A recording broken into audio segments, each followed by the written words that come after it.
সংগ্রামী উপস্থিতি, আপনারা জানেন আজকে আমরা উপস্থিত হয়েছি 2011 সালে 5ই জানুয়ারি যে প্রাণী হত্যাকাণ্ড হয়েছিল সে প্রাণী হত্যাকাণ্ডের বিচার দাবিতে।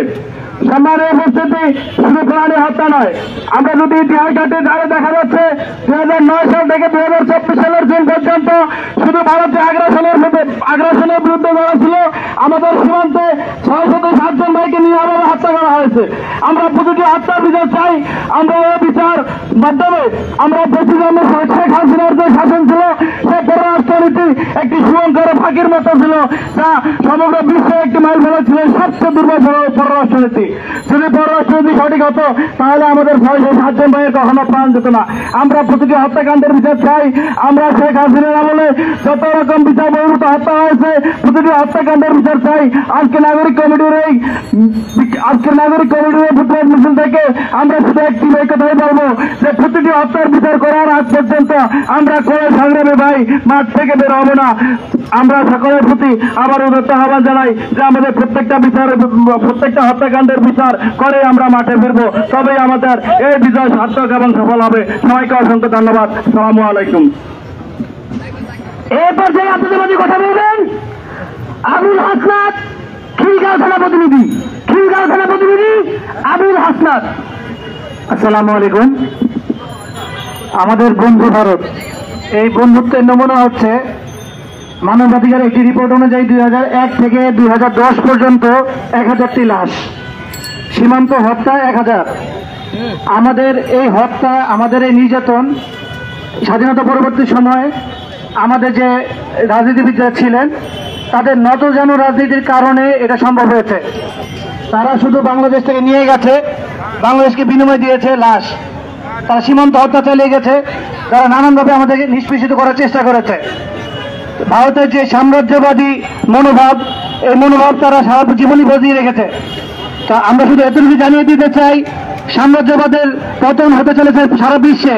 ভারতকেও তার সাম্রাজ্যবাদী এই মনোভাব থেকে সরে আসতে হবে। এখন যুগ পরিবর্তন হয়েছে। আমরা জাতীয় নাগরিক কমিটি চোখে চোখ রেখে রাজনীতি করে মনোভাব নিয়ে রাজনীতিতে আসতে চাচ্ছি। আমরা নতজানু রাজনীতিতে বিশ্বাস করি না। সাম্রাজ্যবাদের যে প্রভাব তারা বিস্তার করার চেষ্টা করেছে, এতটুকু জানিয়ে দিতে চাই, এটা থেকে তাদের অবিলম্বে সরিয়ে আসতে হবে। আমরা নতুন চিন্তা নিয়ে, নতুন চেতনা নিয়ে যে এগিয়ে যাচ্ছি, সেখানে সাম্রাজ্যবাদের কোনো ঠাঁই নয়। ইনকিলাব জিন্দাবাদ, সাম্রাজ্যবাদ মুর্দাবাদ, মুজিববাদ মুর্দাবাদ। ধন্যবাদ সবাইকে। এই পর্যায়ে আপনাদের বক্তব্য রাখবেন রামপুর থানা প্রতিনিধি আব্দুর রহিম রিপন। রামপুর থানা প্রতিনিধি আব্দুর রহিম রিপন। আসসালামু আলাইকুম।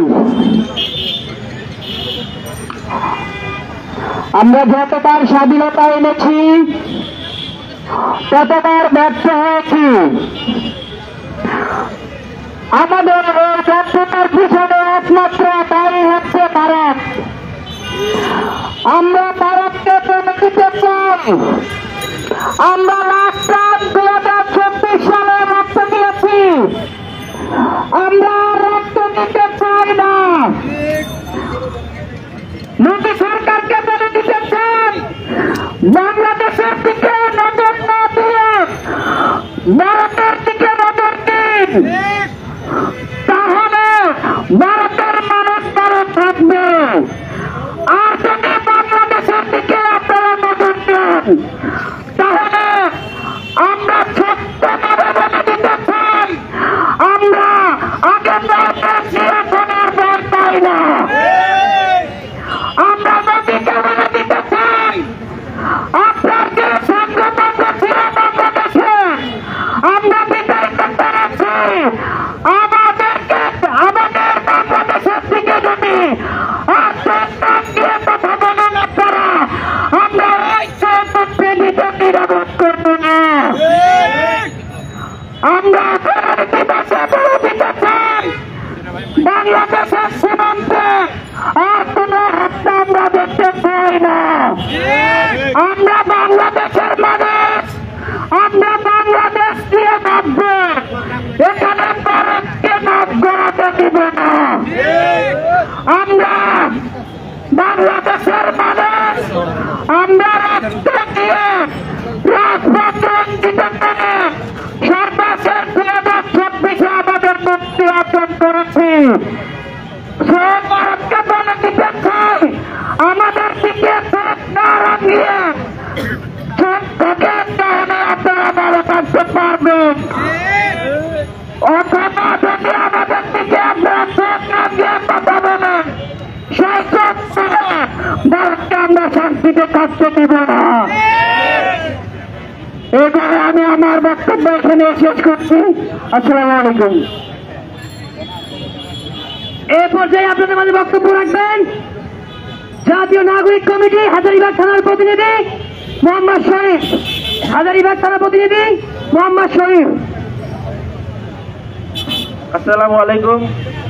ফেলানি হত্যার বিচার গত 14 বছরে হয়নি, আমরা যদি এখন বলি আরো 14 বছরের সামনে হবে না, তা আমরা বলতে চাই শুধু ফেলানি না, আমরা জানি আজকেও কিন্তু বাংলাদেশ 5 কিলোমিটার যেই ভারত দখল করেছিল সেটা কিন্তু আজকে উদ্ধার হয়েছে। এরকম 365 দিন বছরে প্রত্যেক দিন কিন্তু ভারতের আগ্রাসনের বিরুদ্ধে আমরা কিছু বলি না।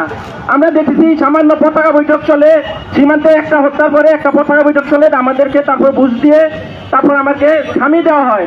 তো এরকম ভারতের যে দালাল, সেই দালাল কিন্তু বাংলাদেশে এখন আর নেই। যে ভারতের বিজেপি নেতা 2020 সালে সে কিন্তু বিরোধী দলের নেতা ছিল শুভেন্দু, সে কিন্তু কথায় কথায় আমাদেরকে বাংলাদেশে বলে রাজাকারের বাচ্চা। আরে শুভেন্দু বাংলাদেশের মানুষ রাজাকারের বাচ্চা না, সেটা মেজর ডালিম গতকাল স্পষ্ট করে দিয়েছে।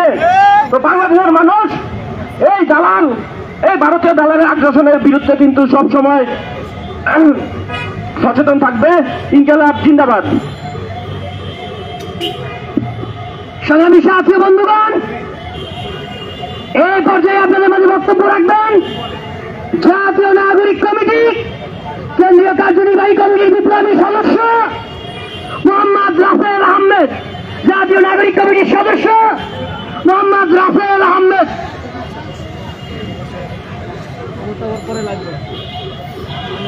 আসসালামু আলাইকুম।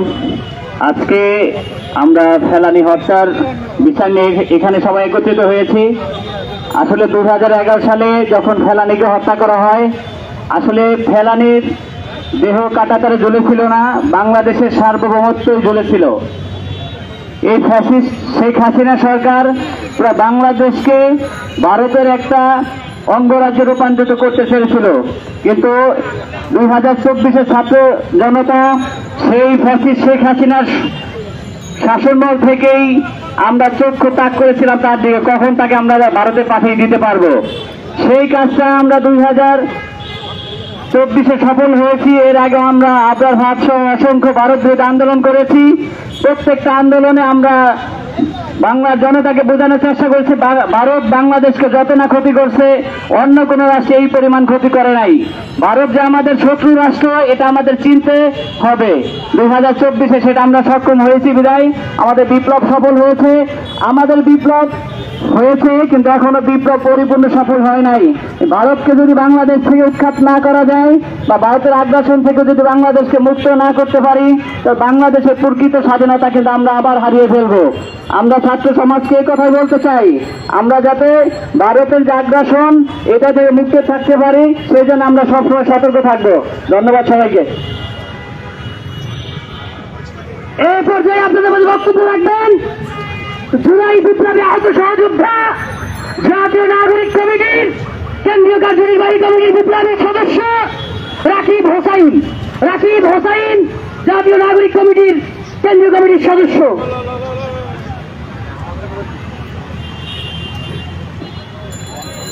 সম্মানিত উপস্থিতি বন্ধুগণ এবং মিডিয়া কর্মীরা, সবাইকে আসসালামু আলাইকুম। 2011 সালের 7 জানুয়ারি ফেলানিকে কাঁটাতারে ঝুলিয়ে রাখা হয়েছিল, ঠিক 14 বছর। আজ পর্যন্ত আমরা এর কোনো বিচার পাইনি। ফেলানি হত্যাকাণ্ডের সুনির্দিষ্ট কোনো তদন্ত হচ্ছে না, কোনো বিচার কার্যক্রম হচ্ছে না। গত আওয়ামী ফ্যাসিস্ট যে সরকার ছিল তারা তো ছিল ভারতের পকেটের সরকার, কিন্তু আমরা বর্তমান সরকার যেহেতু আমাদের বিপ্লবী সরকার, আমরা তাদের নিকট আহ্বান করতে চাই ফেলানী হত্যাকাণ্ডে যেন সঠিক তদন্ত এবং বিচার যত দ্রুত সম্ভব এটা সম্পাদন করুন এবং বাংলাদেশের জনগণের নিকট কালপিটকে তুলে আনুন কারা কারা ফেলানী হত্যাকাণ্ডে জড়িত ছিল।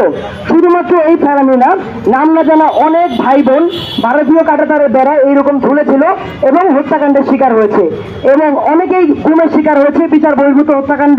কোনো বিচার আমরা এখন পর্যন্ত পাইনি। কেন আমরা জানতে চাই, স্বাধীন সার্বভৌম রাষ্ট্রের প্রতি ভারতের এই যে আগ্রাসন, এর জবাব কি আমরা কখনো দিতে পারবো না? স্বাধীন সার্বভৌম জাতি হিসাবে আমাদের কি অধিকার নেই ভারতীয় আগ্রাসনের বিরুদ্ধে রুখে দাঁড়ানোর? আমি 24-এর একজন অভ্যুত্থানকারী এবং যোদ্ধা হিসাবে বলতে চাই, ভারতের চোখে চোখ রাখার মতো সক্ষমতা আমাদের বাংলাদেশের জনগণের আছে এবং আমরা চাই ন্যায্য এবং সমান অধিকারের ভিত্তিতে আমাদেরকে সম্মান দেওয়া হোক এবং আমাদের প্রতিটা গুম ও খুনের বিচার ভারতের দ্বারা করা হোক। ভারতের ইতিহাস যদি আমরা দেখি, হায়দ্রাবাদ সহ বিভিন্ন জায়গায় তারা আগ্রাসন চালিয়েছে। বাংলাদেশের জনগণের প্রতি যেন তারা আগ্রাসন চালাতে না পারে, এই জন্য আমাদের প্রত্যেককে সর্বদা প্রস্তুত থাকতে হবে। আমরা দরকার হলে আবারও মাঠে নামবো ভারতীয় আগ্রাসনের বিরুদ্ধে। সবাইকে ধন্যবাদ। আসসালামু আলাইকুম।